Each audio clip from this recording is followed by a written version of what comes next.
प्रणाम दोस्तों, मैं शक्ति यादव।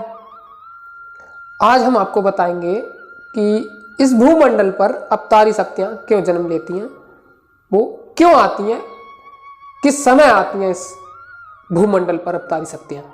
दोस्तों, जब संसार में पाप अधिक बढ़ जाता है, बच्चे बच्चियाँ नर नारी अनैतिक कर्म करने लगते हैं, घर की बाहर की समाज की सारी मर्यादाएं टूटने लगती हैं और लोग ईश्वर की तरफ से विमुख होने लगते हैं और अधर्म का रास्ता अपना लेते हैं, तब ऊपर के मंडलों से एक जीवात्मा ईश्वरीय बोध में यहाँ भेजी जाती है।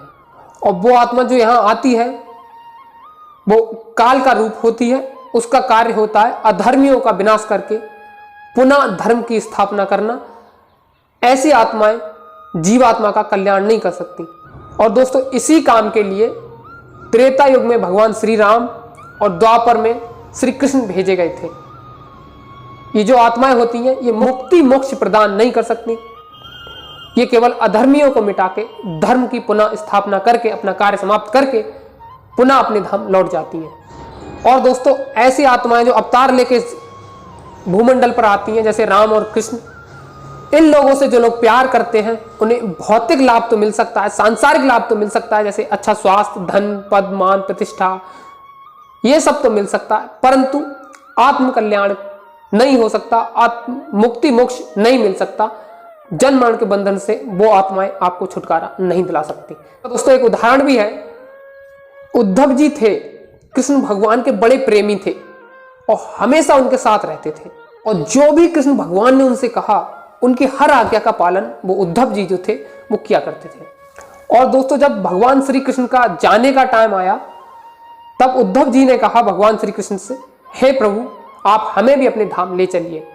तब भगवान श्री कृष्ण ने उनको उत्तर दिया कि हमारे धाम ऐसे कोई नहीं जा सकता, आप योग करिए, मुक्ति मोक्ष ऐसे नहीं मिला करती।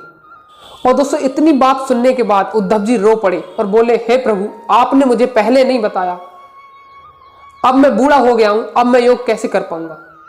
तब भगवान श्री कृष्ण ने कहा कि अगर तुम्हें अब मुक्ति मोक्ष पाना है तो आपके पास केवल एक ही उपाय है, वो है आप संतों की शरण में जाओ।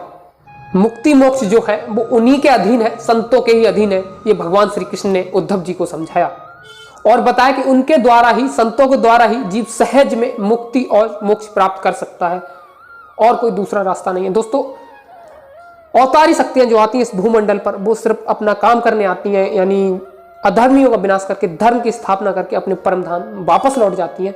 वो आपकी जीवात्मा को मुक्ति मोक्ष प्रदान नहीं कर सकती, इस जन्म मरण के चक्कर से नहीं निकाल सकती। हमेशा याद रखिए, राम और कृष्ण जो अवतारी थे, इनका काम था अधर्म को मिटा के धर्म को स्थापना करना, धर्म की स्थापना करना। मुक्ति मोक्ष उनके हाथ में नहीं था, उनके बस की बात नहीं थी। मुक्ति मोक्ष केवल संतों के अधीन होती है। अवतारी शक्तियां इसमें कुछ नहीं कर सकती।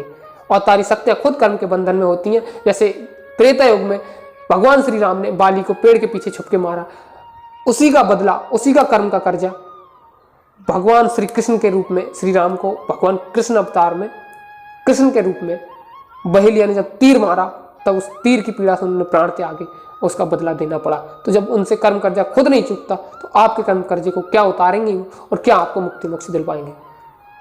दोस्तों, आप संतों की शरण में जाइए और अपने जीवन को सार्थक बनाइए, वही मुक्ति मोक्ष मिलना संभव है और दूसरा कोई उपाय नहीं है। दोस्तों, कहा है कि कृष्ण समीपी पांडवा गरे हिवारे जाए, लोहा पारस मिल रहा तो काहे काई खाए।